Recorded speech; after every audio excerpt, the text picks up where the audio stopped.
Setting realistic expectations of your management company and your strata council. When it comes to owner expectations, communications, and complaints, issues often end up in the courts. I'd like to start with an interesting court analysis from Mitchell versus the owner's strata plan KAS 1202 and BCS 2153 by setting out some general propositions which stated, strata council is made up of lay persons performing volunteer roles. Mistakes will be made and missteps taken. Within reason, some latitude is justified when scrutinizing their conduct.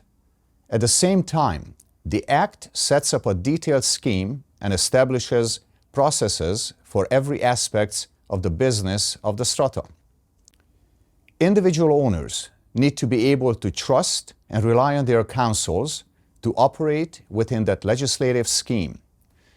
Reasonable and appropriate inquiries from owners should not be viewed as a nuisance, and there is no room for arrogance in the fulfillment of those volunteer roles, no matter what the title.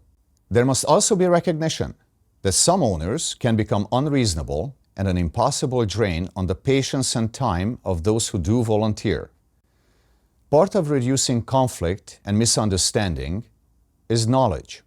Keeping this in mind, the common law has developed specific rules that an agent owes to its principal. The duties are referred to as fiduciary duties and include the duties of absolute loyalty, confidentiality, and full disclosure. Strata managers are governed by the BC Financial Services Authority, which oversees their licensing, educational requirements, discipline, and professional complaints. Many of the fiduciary duties of strata managers are listed obligations in the Real Estate Services Rules, Section 30, that requires managers and their brokerages to do all of the following. 1. Act in the best interest of the client. 2. Act in accordance with the lawful instructions of the client. 3. Act only within the scope of the authority given by the client. 4. Advise the client to seek independent professional advice on matters outside the expertise of the licensee. 5. Maintain the confidentiality of information respecting the client. 6. Disclose to the client all known material information respecting the real estate services, and take reasonable steps to avoid any conflict of interest, and if a conflict of interest does exist, promptly and fully disclose the conflict to the client. Homeowners should familiarize themselves with their new communities and review all pertinent documents, such as bylaws, rules, adopted budget, disclosure statement, and the last 2 years' worth of minutes. Owners should also know that they are responsible to repair and maintain their own strata lots, and to also take good care of the common areas.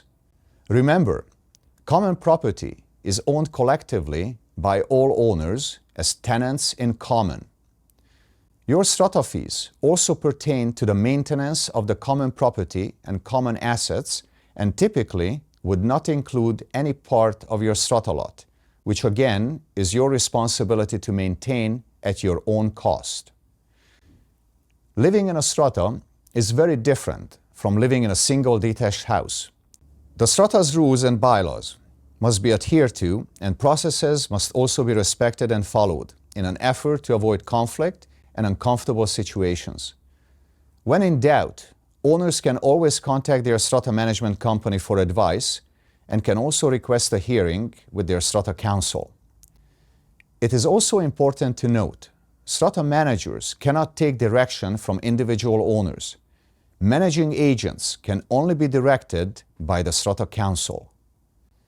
One of the best ways to make your voices heard is to attend your annual general meeting, where you can vote, express your viewpoints, and ask questions.